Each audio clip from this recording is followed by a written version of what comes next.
الله أكبر الله أكبر الله أكبر الله أكبر.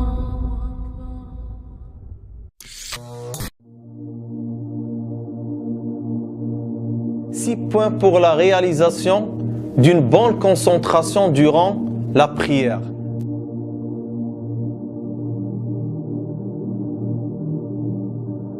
Le fait de se rappeler de la mort avant de commencer la prière. Si quelqu'un dit dans sa tête que peut-être ça sera ma dernière prière, quand vous savez, barakallahu fikum, que la personne ne va jamais arriver à savoir est-ce qu'il va mourir dans ce moment ou demain ou après-demain ou le mois prochain, wallahu a'lam, ça fait partie du monde de l'invisible, de l'ghaib. Pour cela, la personne doit toujours mettre dans sa tête que peut-être ça sera ma dernière prière. Donc si elle est conscient de ce point-là, sûr et certain qu'il va réaliser une concentration totale. Il va lire en pleine concentration. Il va invoquer Allah Azza wa Jal durant la prière, durant la prosternation, l'inclinaison en pleine concentration. Il va glorifier Allah Azza wa Jal en pleine concentration. Il va rater aucun raka. Il va jamais oublier quelque chose comme une obligation, un pilier, etc. Car il sait que peut-être ça sera sa dernière prière. Donc pour cela, la meilleure chose pour réaliser une concentration totale durant la prière, de mettre toujours dans la tête que peut-être ça sera ma dernière prière.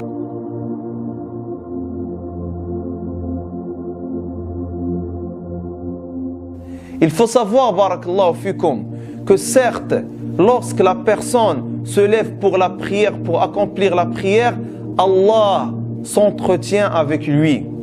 Le prophète alayhi salatu wassalam a dit, Allah a dit, j'ai divisé la prière entre moi et mon serviteur en 2 parties, et mon serviteur a ce qu'il demande. Ainsi, lorsque le serviteur dit Alhamdulillahi Rabbil Alamin, c'est-à-dire lorsqu'il est en train de lire Surat Al-Fatiha à l'ouverture, il dit Alhamdulillahi Rabbil Alamin, Allah dit mon serviteur m'a loué. Lorsqu'il dit Ar-Rahman Ar-Rahim, Allah dit mon serviteur m'a glorifié. Lorsqu'il dit Maliki Yawmiddin, Allah dit mon serviteur m'a honoré. Lorsqu'il dit Iyyaka na'budu wa iyyaka nasta'in, Allah dit ceci entre moi et mon serviteur a ce qu'il demande. Lorsqu'il dit Ihdina as-sirata al-mustaqim, sirata alladhina an'amta alayhim, ghayril maghdubi alayhim waladdallin, Allah dit ceci est pour mon serviteur et mon serviteur a ce qu'il demande. Subhanallah al-azim, quel honneur, quelle fierté.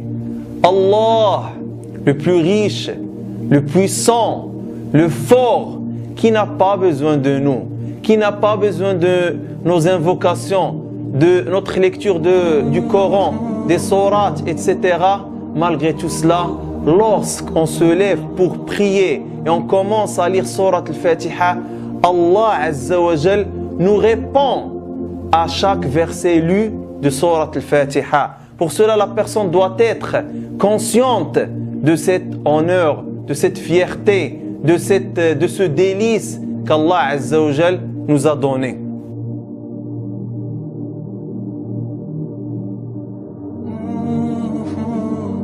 Troisième point qui aide à réaliser la concentration durant la prière, le fait de regarder vers le lieu de prosternation. La personne, barakallahu fikum, en regardant dans le lieu de prosternation, sûr et certain, il sera en pleine concentration durant la prière. Mais s'il commence à lever sa tête vers le ciel, à regarder gauche et à droite, sûr et certain qu'il va perdre la concentration durant la prière. Donc la meilleure chose à faire, toujours de garder la vue dans le lieu de la prosternation.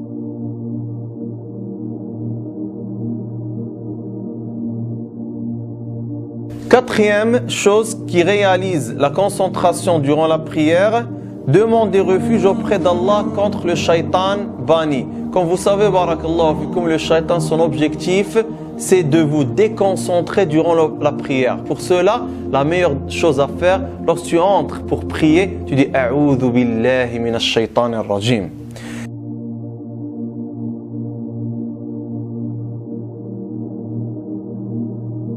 5e chose qui aide à réaliser la concentration durant la prière, se débarrasser de toute chose qui peut nous déranger et qui peut nous déconcentrer durant la prière.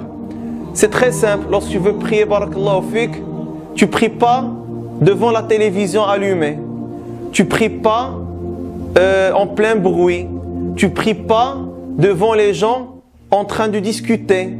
Tu dois choisir un local, un lieu isolé, loin du bruit, loin des gens, où tu peux te concentrer totalement durant la prière.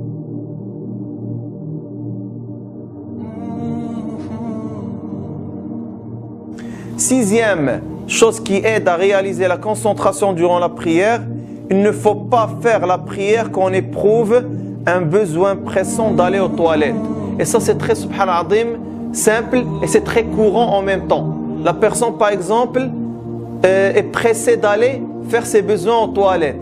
Sûr et certain, s'il est toujours en ablution, il va faire sa prière d'une façon rapide, loin de la concentration, car il réfléchit durant toute la prière pour finir rapidement et aller aux toilettes pour faire ses besoins. Pour cela, le prophète alayhi salatu wassalam a dit: pas de prière en présence d'un repas, ni quand on éprouve un besoin pressant d'aller aux toilettes.